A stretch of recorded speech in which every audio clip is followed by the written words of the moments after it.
Meet the magic behind Nicki Minaj, Mr. Ariel Chobaz. We're happy to have him as our first guest. You're going to learn tips and tricks for all your mixes to make them smoke. You're also going to get a chance to ask us a bunch of questions on this, the inaugural edition of Pensado's Place. Yay.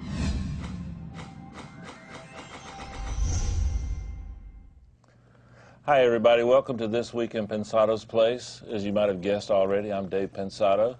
To my left, one of my best friends, my confidant, my wingman, Herb Trowick. Hey Dave, how are you? Man, I'm excited, a little nervous, but everything's cool. I'm so happy to have Ariel Chobaz with us this week. Congratulations on your first show. Thank you so much. Let's let folks know they can hit us at a couple places. Where's it? So they can hit us at Twitter at Pensado Place. You can also hit us on the email, thisweekend.com. We've got our chat room manned by our man Zan over there. Zan, what's up? How you doing? Cool. You got it? I got it. You gonna take care of us? We're all good. We got We're trusting you, man. Yes, We're trusting you. All right. So know that you can reach us a number of ways, and that's not all. We've got our Facebook page. You can hit us. We got a few more, right? Yeah, you can reach us on This Weekend channel on YouTube. You can also reach us on Ustream, and then our chat room is also on Ustream. Right, Herb? That's exactly correct. Okay, cool. My turn? That's right. All right, this week we've got a great show for you. I've worked with this gentleman for a long time, and we had so much fun together. I'm really proud of his accomplishments. It's Ariel Chobaz. Ariel, thank you for having me, Dave. Being Dave. my first guest. I really appreciate it. Glad to be here. Ariel did the new Nicki Minaj album. When I say did, that verb includes he engineered it, he mixed it, he did everything on that record. That's very unusual. We're going to talk to him about that a little later on in the show. She's just a little hot, right? Just right now. Just a little hot, just that much, right? And then after that we're going to go to a segment we call Into the Lair. That's the show where every week I'm going to get in some pretty deep detail about different techniques, different things I do, different ways I do it. Basically, over the years I've been online and had a presence at Gear Sluts, one of my favorite websites, and I've gotten a lot of questions. And so we're going to kind of delve a little deeper into those questions because I hate typing, and that allows me to do it orally. I'm going to review after that the Lincoln Park video, Waiting for the End, Rick Rubin production. I'm really impressed with this. I hope you stick around for that. And Herb? The Corner Office, right? Cool, yeah. Our last segment is called The Corner Office. This is a chance where you can ask some of the industry folks you might not have been able to get to lots of questions, let alone you can ask us and our guests. And throughout the upcoming weeks, we're going to have everybody from artists and producers and label chiefs and all kinds of folks from across the business to be able to come in that you can speak to directly. So, should we get it started? By the way, before we get it started, here's what we haven't done. No. Oh. Here's what we haven't done. Dave Pensado is a guy who's had a ton of hits, is a tremendous source of counsel and wisdom. So make sure you get a chance to take full opportunity of being able to get to this. If you Google him, you're going to see nothing but Grammys and gold records and platinum records, and he started a lot of us, and we're still here. So it's a great opportunity, and let's get it started. What's first? Man, Into the Lair. Cool. Take us there, guys, please. Do I have to say please every time? No. Okay, good. All right, coming up, Into the Lair. Oh, you caught me with little David, my bobblehead. These are available for $4 million on eBay. That's cool, isn't it? Hey, listen, thanks for stopping by In the Lair. In the Lair is a segment that we're going to be showing you every week. And basically what we want this segment to be about is things that you're interested in as an engineer, as a mixer, as a producer. And send your questions in to us. We'll tell you at the end of the show again all the different ways you can get in touch with us. Let me know anything you want to know, and I'll try and have a segment on it. On today's segment, we're not going to get in a lot of detail, but in the future, I'm going to talk to you about parallel compression, about how to deal with a two-bus, your stereo mix, the things I use, the things I know my friends use. A lot of detail. I'm actually going to show you presets and techniques that I've used on some of the records that you know me for. And in general, I think this is going to be a segment that's going to be my favorite segment. So today what I wanted to do was, there's some new stuff that's out. I just wanted to make you aware of that and just kind of set the groundwork for what we're going to do in the future. Now next week, I haven't decided yet, but I'm either going to talk to you about parallel compression or about how I deal with a stereo bus. And you know what? Let's commit. Let's do the stereo bus next week, and I'm going to expand it. I just read an amazing article about Michael Brower, and I realized that there's some things I do a lot like him. And I mean, Michael's one of the best, so I'm not trying to say that I do anything like him, but what I'm saying is some of his approaches in the analog world, I've kind of got some techniques I've been using in the digital world that you might be interested in. So that's next week.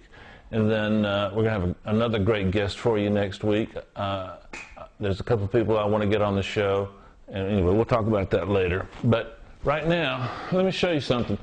This is a plugin that I'm really excited about. This is the new C6 plugin from Waves. Let me load up one of the presets that I've been experimenting with. I like this preset. It's called Electronic Drum Kit. This thing is amazing. Basically, think of it as 6 equalizers that not only can you control gain and bandwidth and select the frequency, but you can compress within that frequency range.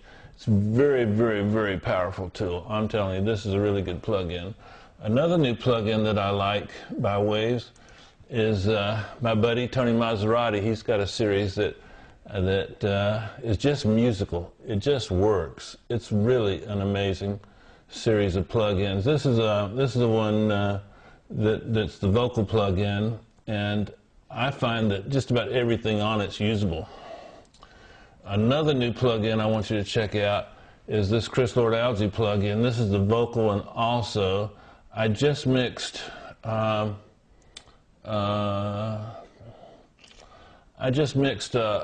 Gloria Trevi and Paulina Rubio record. 2 amazing, amazing artists from Latin America. 2 of my favorite artists. A record written and produced by my friend Sebastian. Amazing producer. Everything's amazing today, I guess you've noticed. But anyway, Sebastian had this plug-in on the session when I got it, and I knew it was a great plug-in, but he had tweaked it, and it was really, really something that made my life a lot easier. And as all you know that know me really well, that's a very important goal in your life that you should make it a priority. Another plug-in that I'm just really thrilled about is this DSP plug-in. This is brand new. They call it the 6030. This show's going to air. This show airs Thursday. Saturday would be the NAMM show. Colin's going to talk about this plug-in, so we'll find out. But this is basically you get all these different compressors in one. And what Colin has tried to do is he's tried to, not tried, but what he's done is he's developed a plug-in that you can get all these different classic compressors at your fingertip. But not only do you get the classic compressor, but you get a McDSP take on those compressors. So if you want to have the exact compressor, go buy the damn thing. If you want something better, grab this. And if you can't afford 6 or 7 or 10 Fairchilds, what are they now? 60 grand a piece. So if you don't have $600,000 for 10 Fairchilds, grab this plug-in. I think it only goes for about 400,000.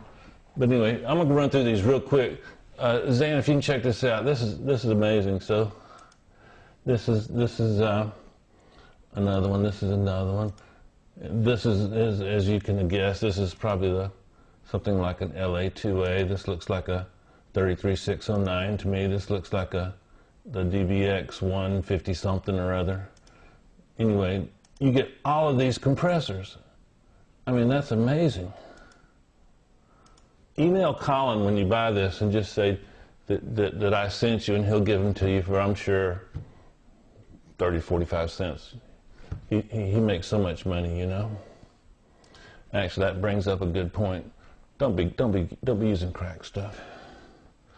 Speaking of Colin, my buddy, this is a plug-in that's not, I wouldn't call this new, but what I would call it is one of the newer ones that a lot of people don't know about.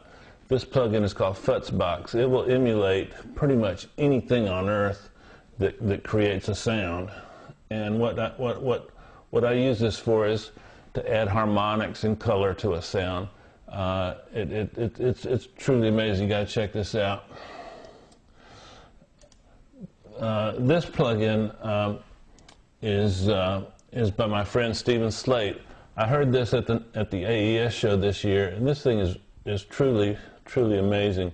Another one of my friends, Fabrice Gabriel, worked on this also. If you get a chance, check out Fabrice's plugins. They're called EIOSIS, E-I-O-S-I-S. They're good too. This thing, I'm not going to say it replaces the mastering process, but it's about as close as you're going to find. It's really good. It's a compressor that it's a lot like L2. It gives you a few more options. They're both amazing. L2 is now so popular, it's become a verb. You L2 something, you know, it's a verb now. But this plugin does something similar, but gives you a little more control and a different feel, a different sound if you want another option. I love this plugin. And then this is my go-to replacement plugin that Stephen also makes. Stephen Slate, he calls this Trigger. You can load 1, 2, 3, 4, 5, 6 different sounds and trigger those sounds at different velocities. This thing does more than I can explain to you right now. Go to the website, check that out. Okay, and last, I wanted to show you this because I see this as a direction that we should encourage the plug-in manufacturers to go in. This is Alchemist by Flux. This thing just confused the heck out of me when I first pulled it up. You got to remember, I come from the days of the 163 DBX compressor that has one knob on it, more. Well, this has a few more than one knobs, 2, 4, 6, 8, 10, 11, 12, 13, 14, 15, 16, 17, 17 knobs. That's a lot of knobs for the money. And they're good-looking knobs, too. If you're an engineer, you know how important good-looking knobs are. But this thing is hard to describe. It's a compressor, it's an equalizer, but it does so much more. I don't know how to describe it. I've been using it for a few days, and I would like for you guys to give me some feedback on this thing. Tell me if I'm crazy. I like a piece of gear that when I send a sound to it, I get back something better than what I send. If this concept of sending something to a piece of gear and getting back what you send, that's kind of boring. Hey Zan, come over here. Look. I've got a buddy. His name is Peter Montesi. He has a company called A Designs. Please check them out. Peter makes the nail. He makes the hammer, compressor, and an equalizer. They're very unique. They fill a really neat gap and void in what's available out there. These are a couple of little 500 series pieces that he makes. I hope you can see them in the light. But this, if you look at closely, you'll notice that, I don't know if you can see it. Let me see if I can get a close-up for you, Zan. Can you see that, Zan? Is it upside down? No, good. If you'll notice, it's a damn little bitty tiny pull tack. Look at the knobs. It's just like everything's identical to a pull tack. So, Dave, does it sound exactly like a $6,000 pull tack for a tenth the price? No. But I got a bunch of pull tacks. I don't need that. I need this. This is a cool piece of gear because a lot of us now have an empty spot in our 500 series racks, and this fits right into the same racks that the APIs fit into, and the B&Bs and a bunch of other stuff. But I've used this. I've used this on several records. What did I use it on? I used it on a Brandy mix and a Keisha Cole mix. Yeah, it's really cool. Check it out. I think you're going to like this. Like I said, don't expect it to be exactly like a Pultec, but hope for something better. So I wasn't disappointed when I tried this. And then this is their compressor module. To be honest with you, I haven't talked to Peter if this emulates something in the real world. All I know is this thing is really good too. I like it. The places where I would use an Avalon compressor, the places where I'd use, I don't know how to describe it, but anyway, try it. Try it, you'll like it. It's good on vocals, it's good on drums, kicks and snares, It's great on keyboards and stuff like that. You'll really like it. So that's pretty much what we're going to do today. Like I told you, you got my word. The next Into the Lair sessions, we're going to really get deep. So this is the segment for the hardcore people. We've got some segments coming up that you're going to like that still have information. But if you're just starting out, this segment is going to be the segment for you. If you've been engineering and you have a trillion platinum records, I think you'll find this segment also valuable. You might learn something too. So in the future, we might have, but we are going to have some guests just exclusive to this segment. So I don't want you to be bored with what I do, but we're going to bring in some other engineers and have them talk about some of their specific techniques. Anyway, thank you so much, and back to you, Dave. Oh, thank you, Dave. I'm really excited this week about having Ariel Chobaz. Like I said earlier, Ariel and I go way back. We Buttons, Pussycat Dolls we did together. Yeah, all the Pussycat Dolls singles. The Nelly, Christina thing, bunch of stuff. We did Keisha Cole's first album. We had a lot of fun back in the day over at Enterprise. Remember that? We probably had too much fun. Yeah, that's true. But man, I'm so excited to have Ariel on. Ariel did the new Nicki Minaj album, like I said earlier in the show.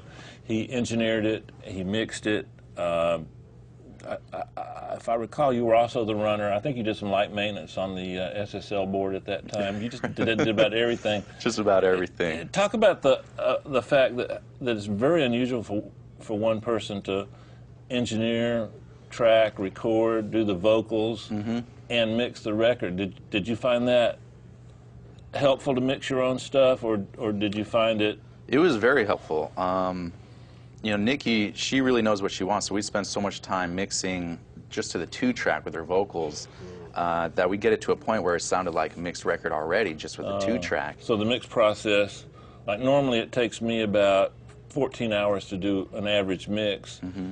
How long does it take you? And then also pre-mixing it like that, how much did that shorten that time? Well, it was such a different process than I usually do. Normally, it would take me 14 hours as well, but because we spent so much time mixing the vocals to the 2-track, when we eventually got the multi-tracks, I was mixing that around the vocals, and Nikki was actually very specific. She didn't want the vocal mix to change at all. So your final mix was from a 2-track of all the vocals? Of the vocals, yes, and then Holy cow. I'd mix the instrumentals around the finished vocals, and it actually turned out really well. And no, it turned out amazing. It turned out incredible. Yeah. But because we had such a good sound for the vocals, it made my job a lot easier to mix in the tracks around what we had. Where did you record the vocals? Primarily at Glenwood Studios. Oh, we did a little bit at Conway. With Kit? Yes, with Yeah, Kit. next time you see Kit, tell her I said hello. I will, of course. Which room did you use over there? We ended up being in Studio C. We started in Studio A, but the sound in that room was a little wishy-washy, and it didn't sound that great on her vocals. I'm sure Kit's glad to hear that. Yes, of course. I got a question. Great promotion. Now, let me ask you a question. I know you've recorded and mixed a lot of stuff. Like on an artist like Nicki Minaj, take me through your microphone selection process, because you can't just pick a microphone for a rapper. You can't just pick a microphone for a singer. What was your process, and what microphone did you end up picking? Well, I knew the mics that I liked, and so we ended up just getting 3 mics. We got the C800, the M149, and I believe a C12. And we just went through each one and decided that the M149 sounded the best. Which I like the M. That's a relatively new mic for those people that It don't is. know. It is. A lot of people would choose an older tube mic, but that really sounded. I thought the C800 would sound the best. I was surprised by the M149, but on her vocal it had the most round sound, and she has kind of a sharp presence, kind of like Christina around the 2 or 3K, and that just kind of rounded it out. And from there I went through a 1073 Neve Pre to a Tube Tech CL1B on a fixed setting for the compressor, which is a really fast attack and release, and made it easy for me to switch between when she'd be rapping and when she'd be singing, because we jump back and forth all the time. But you didn't use 2 different mics. No, we used the same mic, And fortunately, because the attack and release was so quick on that CL1B, I was able to go between both, and it sounded very transparent. Wow, that's amazing. Another question. I love the drums. I love what you did on the drums. What was your go-to chain for, say, give me your go-to chain for the kick drum and for the snare drum? Primarily, surprisingly, I'd use an L1 compressor, which kind of dirtied the sound up a little bit, and then L1 by Waves. Right, exactly. Yeah. And then dirtied the sound up.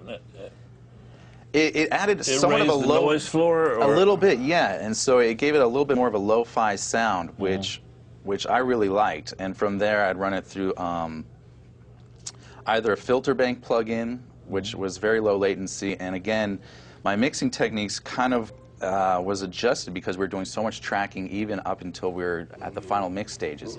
And we'd be bouncing around so much, I'd have to use very low latency plugins that also had a great sound quality, and the filter bank stuff was my go-to plugins for that. Have you checked out the new version 5 stuff yet? No, I have not. Remind me, I'd love to. How'd you get started? What was the beginning? What was the inspiration, and what was the process?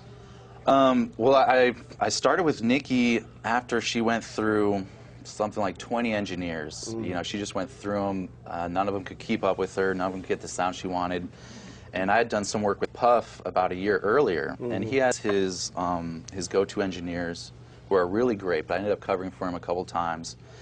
I guess he liked me so much that he kept my phone number, and after she went through these 20 engineers, he's like, why don't you try this guy who worked for me? He was really good. I spent one day with her, and she was like, this is the guy, and it just went from there. Go back to the Chobaz beginning. How did Ariel start? Like, what was your inspiration? What was your track? Well, I really started when I was really young. My dad was a conductor and a composer, so I started playing violin when I was 3. I started playing piano, I think, when I was 7, guitar when I was 12. Did that help you as an engineer, having a musical background? Incredibly. I mean, if you don't understand the music, it makes it much harder, and it makes your job more difficult. It's harder for you to relate with the artists. Yeah. And a lot of times when you're working with producers, if you don't know, bars, beats, measures, keys, and all of that, it makes your job much more difficult. Precisely. It's hard to communicate with producers that know what they're doing. Granted, there's a lot of producers that don't know that stuff, but a lot of them do. Yeah, a lot of them that don't know it just have a gift for it. Right. There's a difference in formal training. Yeah. That's a good question. What would you say the difference between formal training like you had in a formal environment as opposed to like just picking it up as you go, OJT, Do you think that gave you an advantage or just a difference? That I don't want to use the word advantage, but how, it definitely gave me an advantage, but at the same time, I was also in a thrash metal band in high school, so we kind of threw all of that training out the window. Absolutely. A thrash metal band? You never told me that. Yeah, I was in a thrash metal band. I played guitar and keyboard. And wow, we played at the same time? Not at the same time. I trade off. That'll be another segment. Watch, keep your eye on that. Let me ask you, I got a question for you. One of the I'm noticing now, and I'm sure you are too, that a lot of mixing, let me phrase this correctly. I'm noticing that a lot more often I'm being asked to do auto-tune in the mix process as opposed to having it done earlier. I happen to know that you have close to perfect pitch, if not perfect pitch.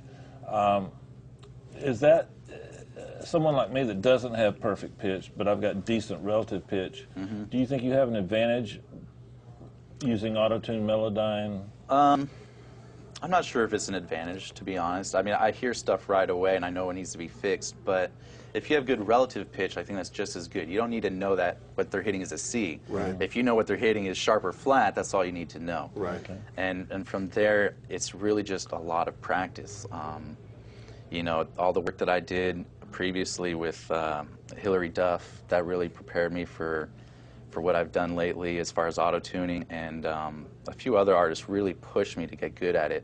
JoJo was one of them. Even though JoJo was an incredible singer, absolutely incredible, some of the producers she worked with demanded that she have a tune I'm mixing JoJo sound. as we speak. I'm working on a new album, by the way. I'll tell you said hello. She's amazing, by the way, on this new album. Truly incredible. This new album, I'm mixing a song called Combat Boots. It's really, really, really well done. She's just blossomed and grown and just one of my favorite singers now. In the mix process that you were talking about, do you want to take a stab at the in-the-box, out-the-box controversy that's going on now? Did you find that you Well, I think it really depends, on the situation and obviously what you're comfortable with. I think you can get just a good mix either way. That's my feeling. Mm-hmm. And I agree. If working outside the box can be a lot of fun, mm-hmm. and you can get such a great sonic quality from it. I feel like you have a little bit more room to play with when you're outside the box. You can kind of push stuff a little bit harder. A console, you can slam the two butts and really get a great sound. Yeah. When you're in the box, you have to be a little bit more delicate, but you can still get that sound if you know what you're doing. And again, in my situation, we'd be in 3 different studios, 3 different days. We'd be at Conway one day, Glenwood the next. We'd be in New York the next day at Diddy's studio. Wow. Each studio having different gear, different versions of Pro Tools. So I really had to use what I had to make it work.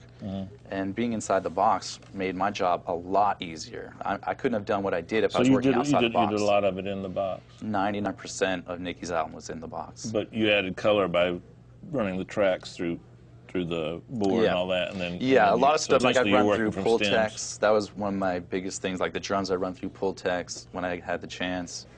That was primarily what I'd use to color my stuff outside the box. Hey, Ariel, have you got time I know you're real busy, but have you got time to stick around and answer some questions? Of course. Coming up in our corner Of course. office? Any questions, send them. Okay. Herb, what's up? Next up, you going to do some reviewing? We got playback coming up, and this is a Linkin Park record. Let me grab my notes, because I can't remember this. You want me to talk about that now? Yeah, it's time for playback. Yeah, we're going to do, guys outside, if you'll get the playback ready, I'm going to spend a couple of seconds kind of telling you a little bit about the mix. I'm not reviewing the video now, I'm reviewing the mix. The song we're doing is Linkin Park. It's called Waiting for the End. It was produced by one of my favorite producers, Rick Rubin, and it was engineered by Neil Avron. Do you know Neil? I know of him. I don't know him personally, but he's a great engineer. Well, I tell you what, the reason I chose this song is because everybody involved in the process did an amazing job. I really, really, really like this song. Also, a shout out to Mike and Adam. It was done at Paramount. Oh, great. Right on. Your guys. Uh-huh. And listen for this as we go through the song. The intro starts out with a guitar and some kind of little keyboardy effect, but I love the sound of the guitar. Guitars have been around so long, and they managed to get a really modern take on a really, really important guitar because it's out there by itself. And then one of your favorite instruments, a cowbell. I think this is the coolest cowbell I've heard in years. More cowbell. More cowbell. I killed the cowbell. If it's not a cowbell, I apologize. It sounds like a damn cowbell to me. But then it comes in with the drums, the kick drum, and the kick drum. It's really hard to come up with an unorthodox sound that's perfect for the song and the production. The vocals come in, they're very dry, but yet they still sound big, which is, I mean, how many times you run into that problem where you want it dry, but you still want it big? I think they solved that problem in a really great way. The effects are really good. And then in the first part of the song, they introduce this chant I like what they did, and then the chant gets reintroduced at the end. Check out the effects on that. Then pay attention to the way that Neil utilized all the elements when the song finally kicks in the chorus to create a rhythm. The rhythm that every part plays. A track has to play 2 parts, right? Or like it has to play a rhythm component and a harmonic component. By harmonic, I mean the musical element of it. The melody. You know how you know that. And then. Man, it just the chorus pays off, and then pay attention to the way it drops you really nicely into the second verse again. Now the chorus, there's a lot more effects on the vocals, but yet he drops you back down to a little bit drier verse vocal again. And then after we get back from watching that, I'll talk about that a little more. Guys, if you'll go ahead and run that video.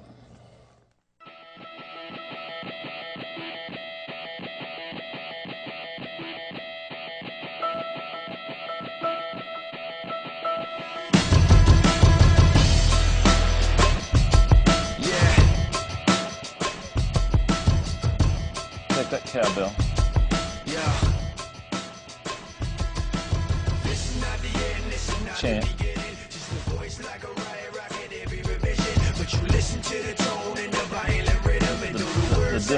The different notes in the chant are so important to the vibe. Like we're holding on to something that's invisible there, cause we're living at the mercy of the pain and the fear until we get it, forget it, let it all disappear.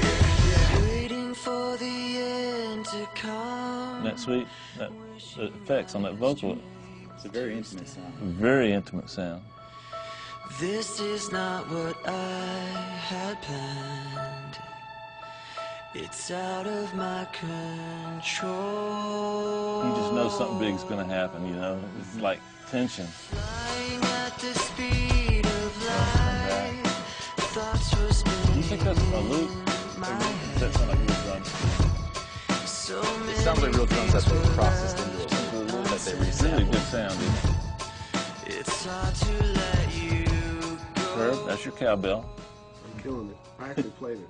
Well, I think I can see influences from your style. I know how it feels to lie. Effects on the vocals. Restrain this life for something new. Holding on to what I haven't got.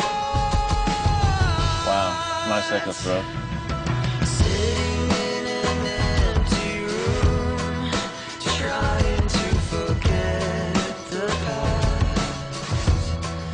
This was never meant. I like the contrast of the edgy drums, the rough drums against the real, I don't want to use the word sweet, but in a sense just that, you know, the intimacy of the vocal against just the rudeness of the drums is a nice It's a very smooth vocal over the top. The contrast yeah. is great. Yeah, pretty nice. All right, guys, we can fade that out. One of the things as you listen to that on your own, and I encourage you to do that.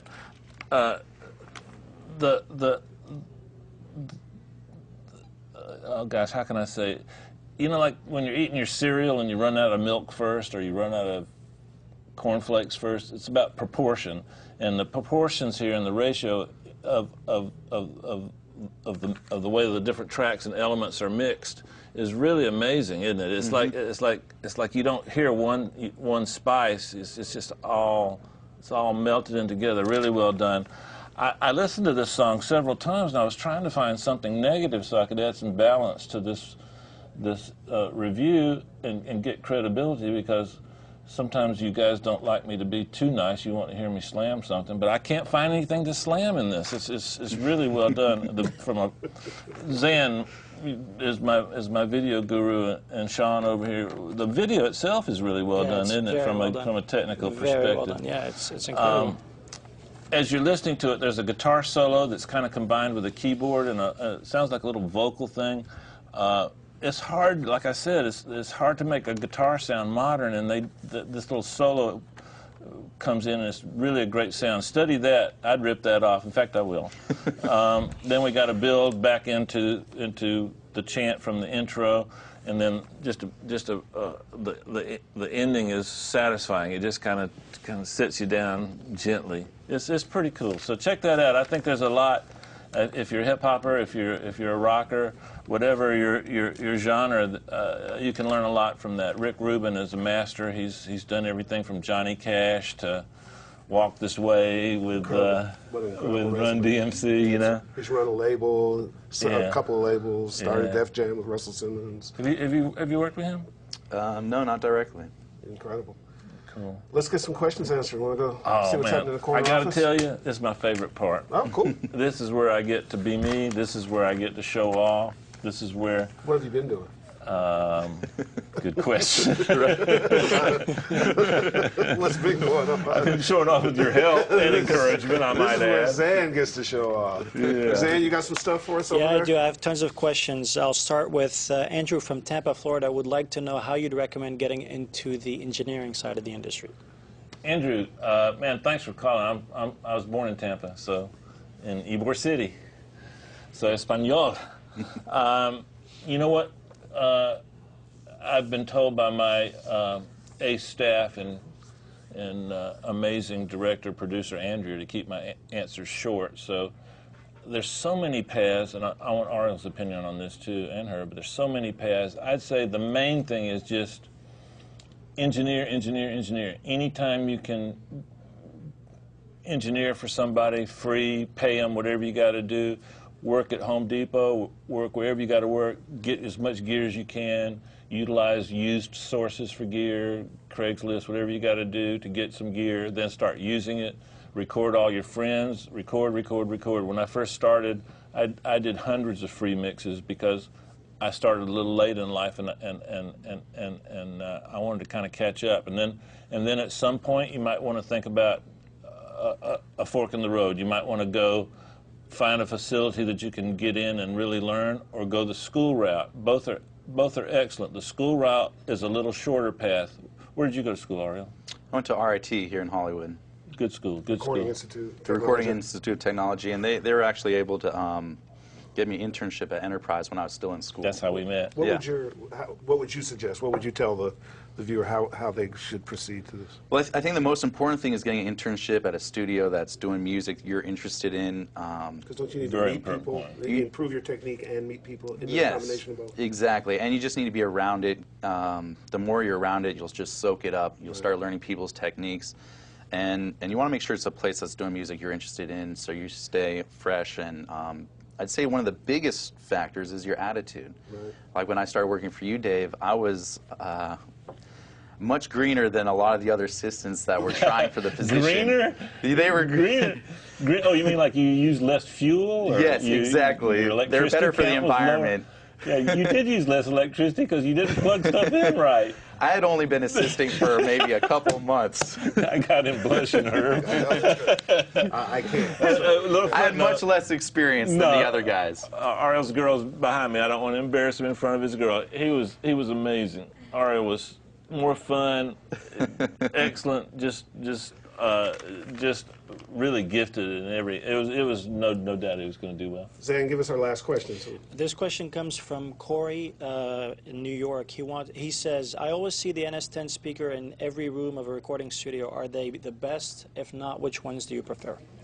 Well, think of it. His name's Corey. Corey from Hey, New York. Corey, man, thanks for the question. Think of it this way. If you were going to build a house, you need certain tools to build that house. Every carpenter has a set of saws, hammers, screwdrivers. NS10s are a tool. They're not something to be worshipped. You don't even need to like them. They just need to help you build a good house. So one of the reasons you see a lot of NS10s is they're inexpensive. Another reason is every time you go from one studio, Ariel mentioned he worked at several different studios on the Nicki Minaj album, and one of the ways you can keep consistency is by using the same speakers, even though they do sound differently in every room.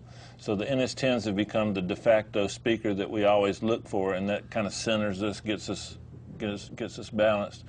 And then it turns out that if you can make something really sound bright and good on a pair of NS10s, it's probably going to sound good just about everywhere else. Now the prevailing thought is that you can't EQ the low end on with an NS10, but man, you know, you listen to some of my friends like Manny American, you listen to Jason Joshua, guys that use the NS10, their low end is as good as anybody's. Your thoughts, Ariel? I completely agree. I can almost have a technique where I'll mix the low end, and just by knowing the point where they start to distort. What's the word we call? What's the technical term for that? Farting. Farting. Okay, I was going to say flapping, but yeah, farting. When the NS10s start to fart, you know the threshold, and you can actually dial in the low end really, really well with That's NS10s. cool. So, time for us to go. Oh, man. Listen, Andrea, I want to do a couple more questions, Andrea. we want to Cancel that next show. thank Ariel for coming on. Of our course. inaugural Thank you trip. for having me. This is Ariel, man, thank you so much. It's Love a you so great much, inaugural Dave. trip. Okay. Remember, you can reach us at Twitter at @PensadoPlace. You can email us at pensadoplace@thisweekend.com. You've got our Facebook page. You can also hit us at This Weekend, the YouTube channel. That's a fantastic page that they've recently put up. Lots of shows on it. And you know that Ustream is a place where you can get us, and during our show, we'll do live chats there. Look forward to seeing you. Oh, man, I'm really excited. Next week, we're going to talk with Jean-Marie Horvatz. Jean-Marie Horvatz is one of my favorite engineers. One of the parallel compression techniques that I use, I learned from Jean-Marie. And then we're going to review Wiz Khalifa, who's a friend of mine. I did the first Wiz Khalifa album. And we're going to talk about Black and Yellow. And our Into the Lair segment, we're going to get in depth. So we're going to talk about the stereo bus, the 2-mix bus, the things we do to that, the things we add to it. But before Ariel leaves, I'll find out what he does, and I'll relay that to you next week. And did I leave anything else? No. Time to say goodbye and ask him back next week. A couple of quick things before we go. First, recently I had a little medical setback, and I wanted to thank everybody that pulled for me and prayed for me. I really appreciate that. And we're going to end this show by dedicating this show to one of my former assistants who's no longer with us. Great guy, friend of Ariel's, a friend of mine, Ethan Willoughby. And I look forward to seeing you next week. Thanks for helping us out. And we look forward to seeing you on Twitter, Facebook, all the other things that we've mentioned. And let us know what you think of the show. Let us know what you want us to talk about. It doesn't have to be polite. You can be rude. I enjoy rudeness.